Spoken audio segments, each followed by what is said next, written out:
This is lesson 1 for the Organic Chemistry ISP. It's short, sweet, it's just an introduction to what organic chemistry is about. And it's about carbon. Carbon, right? Element number 6 on the periodic table. Right? It's special, it has an entire field of chemistry, organic chemistry, centered just around this one element, right? Whereas all the other elements get relegated to inorganic chemistry. Right? So what's so special about carbon? It's got 4 valence electrons, right? As you see here, it's Lewis structure, right? 4 valence electrons. But the thing that really makes it special is that it can form bonds to itself very easily, right? So you get a very large variety of different compounds with carbon just bonded to itself in long chains, right? And because there's so many molecules that are structured like this, right? This is why we get an entire field. In fact, there are more known organic molecules involving carbon bonded to carbon than there are known inorganic compounds, right? Now, one thing that's not mentioned in the ISP, but a lot of people talk about it, is silicon, right? It's in the same family, it's right under carbon. Why is it that carbon, right, is so special, and that we get organic and biological compounds formed out of carbon, but silicon right underneath in the same family doesn't? Well, they're, despite being in the same family and both having 4 valence electrons, they are different, right? Not all elements are the same, and one of the major differences is that carbon is smaller because it's higher up in the periodic table, right? Silicon being bigger. And another major difference is that silicon, being next to our staircase here, is considered a semi-metal, whereas carbon is considered a non-metal. Those differences result in silicon actually forming bonds with other elements far more readily than with itself. Right? So you don't get large chains of silicon-silicon bonds the way you do carbon-carbon bonds, and so you just don't get the variety of compounds. Right? So the first thing that we start with is how do we represent organic compounds? So what's the structure and drawing like? Right? Since carbon has 4 unpaired valence electrons, it can form up to 4 bonds. Generally, carbon will always have 4 bonds in every organic structure, right? So when we're drawing them out, right, you can see different representations for the 4 bonds that are given for carbon. But what you should realize is that carbon, right, is always going to be, just like we learned in Vesper theory, right, it's going to be tetrahedral. So its 4 bonds are spread out in 3-dimensional space like that. Right? So this is an example of methane, right? Very the simplest of organic compounds, CH4, right? And you can see the tetrahedral structure. Now sometimes that's just written in a 2-dimensional plane, right? But you have to realize, even though this is drawn with 90 degrees, right, the bonds around carbon are not 90 degrees, right? If you have 4 bonds to 4 different atoms, they're going to be 109.5 degrees in a tetrahedral geometry. Right? But carbon also being able to form bonds to itself can form multiple bonds. It can form double and triple bonds. So we have to take that into account, right? When you want 3-dimensional representation, we sometimes use wedges to show that something is coming out of the plane of the screen or page. We use dashes to show that it's going back into the page, right? So it would basically be oriented like that, where this one goes straight up, this one comes straight out, and then the wedge represents that this atom is pointing out, and the dash represents that this atom is pointing back. Right?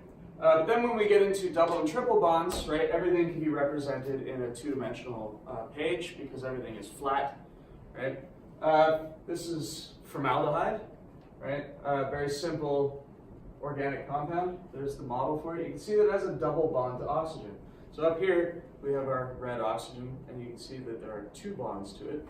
And since 2 of the bonds are taken up to oxygen, there are only 3 atoms attached to the carbon, right? And so Vesper would say that this is trigonal planar, 120 degrees, right? You can see that you get the 120 degree geometry around carbon, even though it still has 1, 2, 3, 4 bonds. Right? And then finally, triple bonds, right?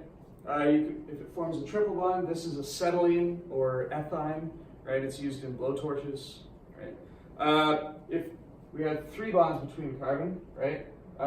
Each carbon is only going to be bonded to 2 atoms, right? And so it's going to have a linear 180-degree geometry, so you can see there, right? It's linear, right? But you can still see that there are 3 bonds between the carbons, right? And that those are 1, 2, 3, and then the 4th bond is to hydrogen on each side, 1, 2, 3, and then 4, right? In a linear geometry, right? So it still has 4 bonds on each carbon. Always going to have 4 bonds, right? But we always obey the Vesper geometry, right? So bonded to 2 things, linear, bonded to 3 things, trigonoplanar, bonded to 4 things, tetrahedral, right? Now, the other thing is because our organic molecules can get very big and long, right?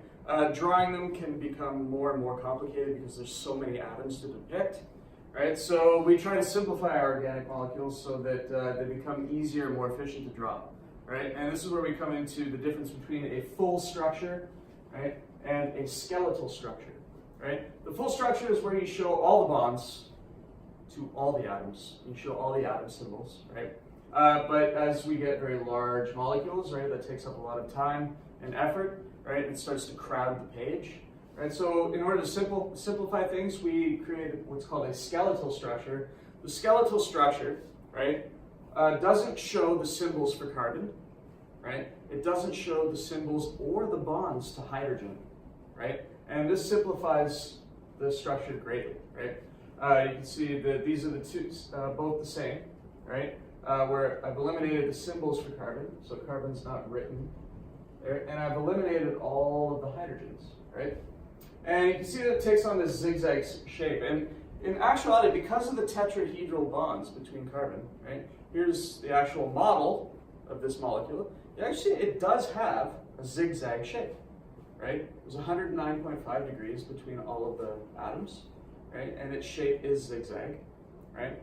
And if I were to take out all of the hydrogen atoms, right, like we do in our skeletal structure, right, it should look very much like the structure drawn on the screen.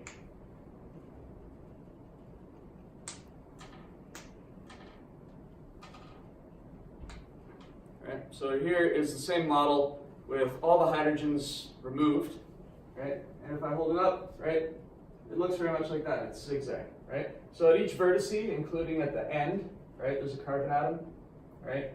And we draw them as a zigzag, right? Now you have to also recognize that because these are single bonds, right, we can draw it as a zigzag, but these bonds are able to rotate, and so these molecules can potentially take on different orientations, right? So if you were to see a skeletal structure that looks like that, right, that's still the same molecule. It's 6 carbons, right? And they're all singly bonded to each other, right? So when you want to follow a chain, right, remember you can follow a chain in any direction. They don't necessarily have to follow a linear zigzag pattern, right? Because you can turn all of these bonds around and change the orientation, right? So the thing to remember with skeletal structures is that there's a carbon at each vertice, so this would have 1, 2, 3, 4, 5, 6 carbons in it. And carbons always having 4 bonds, right? It will be assumed that any bonds that are not shown are made to hydrogen. So if this is a carbon, there's only 1 bond shown. So there will be 3 bonds remaining, so that this carbon has 4 bonds. It's assumed that they will be bonded to 3 hydrogens. And you can see that that's the case on this last carbon over here. It's got 1 bond to the carbon next to it, and there are 3 bonds to hydrogen, so that it has a total of 4 bonds. Always 4 bonds on carbon, right?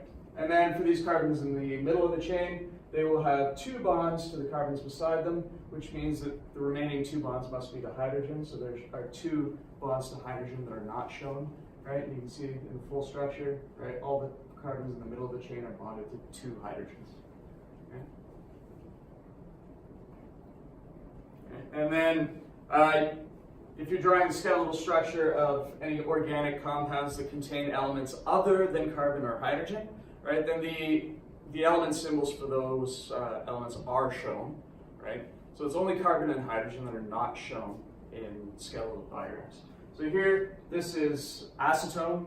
It used to be used as nail polish remover, as well as solvents for other things.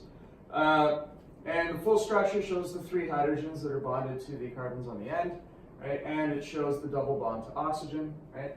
But to do our skeletal structure, we remove the carbon symbols, so there's still a carbon at each vertice, right? We remove the hydrogens, so we assume that because this only has 1 bond, there are 3 hydrogens bonded to it, right?